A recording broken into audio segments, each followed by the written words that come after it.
বাজারের মধ্য দিয়ে হলুদ সালোয়ার কামিজ পরা একটি মেয়ে হেঁটে যাচ্ছিল। হঠাৎ পুলিশের জিপ থেকে নেমে এলো সাব ইন্সপেক্টর রাজেশ সিং। চোখে রাগ, হাতে লাঠি। সে সোজা এগিয়ে গেল মেয়েটির দিকে। মেয়েটি শান্তভাবে দাঁড়িয়েছিল, হাতে একটা ছোট ড্যাগ। রাজেশ সিং জোরে ধাক্কা দিয়ে বলল, এই সরে যাও, রাস্তা আটকে দাঁড়িয়ে আছো কেন? এই বলেই এক ধাক্কায় মেয়েটিকে রাস্তার মাঝখানে ফেলে দিল। আশেপাশের লোকজন অবাক হয়ে তাকিয়ে রইল মেয়েটির দিকে।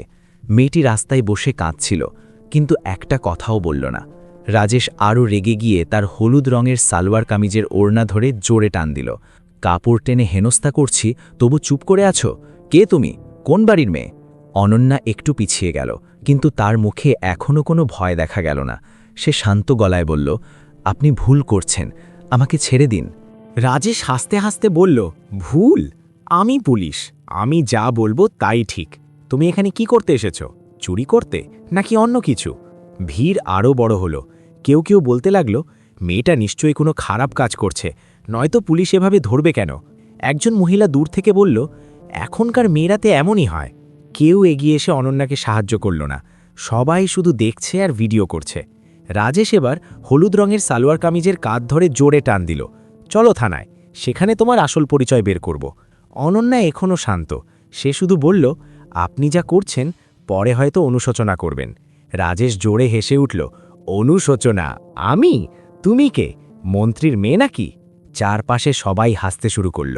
কেউ কেউ বলল, দেখো, হলুদ রঙের সালোয়ার কামিজ পরা মেয়েটা এখনও চুপ করে আছে, নিশ্চয়ই দোষী। ঠিক তখনই রাজেশ হলুদ রঙের সালোয়ার কামিজ পরা অনন্যার ব্যাগটা ছিনিয়ে নিতে গেল। অনন্যা হাত দিয়ে ব্যাগটা আটকে রাখল। রাজেশ চিৎকার করে বলল, ব্যাগটা দাও, দেখি ভিতরে কি আছে।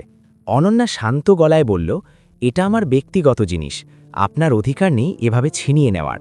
রাজেশ আরও রেগে গিয়ে হলুদ রঙের সালোয়ার কামিজ পরা অনন্যাকে আরেকটা ধাক্কা দিল।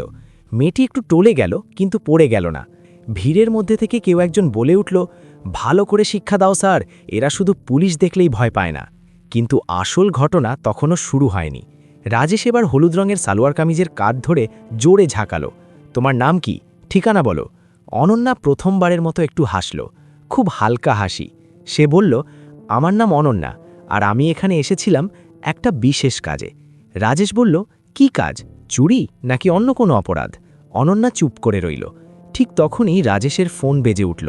সে ফোনটা বের করে দেখল অজানা নম্বর। সে ফোনটা কানে দিয়ে বলল, হ্যালো। ওপাশ থেকে কেউ কিছু বলল। রাজেশের মুখের হাসি ধীরে ধীরে মিলিয়ে গেল, তার চোখ বড় বড় হয়ে গেল। সে হলুদ রঙের সালোয়ার কামিজ পরা অনন্যার দিকে তাকিয়ে বলল, এটা কি বলছেন? ফোনের ওপাশের কথা শেষ হওয়ার পর রাজেশের হাত কাঁপতে শুরু করল। সে ফোনটা নামিয়ে হলুদ রঙের সালোয়ার কামিজ পরা অনন্যার দিকে তাকালো। রাজেশের মুখ ফ্যাকাশে হয়ে গেছে। হলুদ রঙের সালোয়ার কামিজ পরা অনন্যা এখনও শান্তভাবে দাঁড়িয়ে আছে। চারপাশের ভিড় এখন চুপ হয়ে গেছে। সবাই বুঝতে পারছে কিছু একটা বড় ঘটনা ঘটতে চলেছে। রাজেশ ফোনটা কান থেকে নামিয়ে কাঁপা গলায় বলল, আপনি আপনি কে? অনন্যা শান্ত গলায় বলল, আমি অনন্যা রায়, কলকাতা পুলিশের অতিরিক্ত ডিআইজি। আজ সকালে আমি সাদা পোশাকে এই বাজারে এসেছিলাম একটা অভিযানে। আমরা খবর পেয়েছিলাম যে এই এলাকায় কিছু পুলিশ সদস্য সাধারণ মানুষের সাথে খারাপ ব্যবহার করছে। রাজেশের হাত থেকে ফোনটা প্রায় পড়ে যাচ্ছিল। সে পিছিয়ে দুপা গেল। ম্যাডাম, আমি জানতাম না। অনন্যা এখনও শান্ত গলায় বলল, আপনি জানতেন না, তাই একটা সাধারণ মেয়ে ভেবে আমার কাপড় ধরে টান দিলেন, আমাকে ধাক্কা দিলেন, ভিড়ের সামনে অপমান করলেন। ভিড়ের মধ্যে থেকে এখন কেউ আর হাসছে না, সবাই চুপ। যে ছেলেটা ভিডিও করছিল তার হাত কাঁপছে। ঠিক তখনই দূর থেকে আরেকটা পুলিশের গাড়ি এসে থামল। ভিতর থেকে নেমে এলেন ডিসি সাহেব। তিনি সোজা অনন্যার কাছে এসে বললেন, ম্যাডাম, আমি সরি, আমরা এক্ষুনি খবর পেয়েছি। অনন্যা ডিসির দিকে তাকিয়ে বলল, স্যার, এই অফিসার রাজেশ সিং আমাকে হেনস্থা করেছে, ভিড়ের সামনে আমার কাপড় টেনেছে। আমি চাই এর বিরুদ্ধে তাৎক্ষণিক ব্যবস্থা নেওয়া হোক। রাজেশ এবার আপা গলায় বলল, ম্যাডাম, আমি ভুল করেছি, আমাকে ক্ষমা করে দিন, আমার পরিবার আছে। অনন্যা তার দিকে তাকিয়ে বলল, আপনি যখন আমাকে অপমান করছিলেন তখন কি আমার পরিবারের কথা ভেবেছিলেন? যারা ভিডিও করছিল তারা কি ভেবেছিল যে আমি হয়তো কারো বোন বা মেয়ে? চারপাশে সম্পূর্ণ নীরবতা, কেউ কথা বলছে না।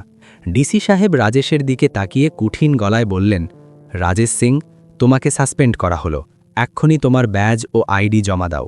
রাজেশের চোখে জল এসে গেল। সে হলুদ রঙের সালোয়ার কামিজ পরা অনন্যার পায়ের দিকে তাকিয়ে বলল, ম্যাডাম, আমি সত্যি অনুতপ্ত।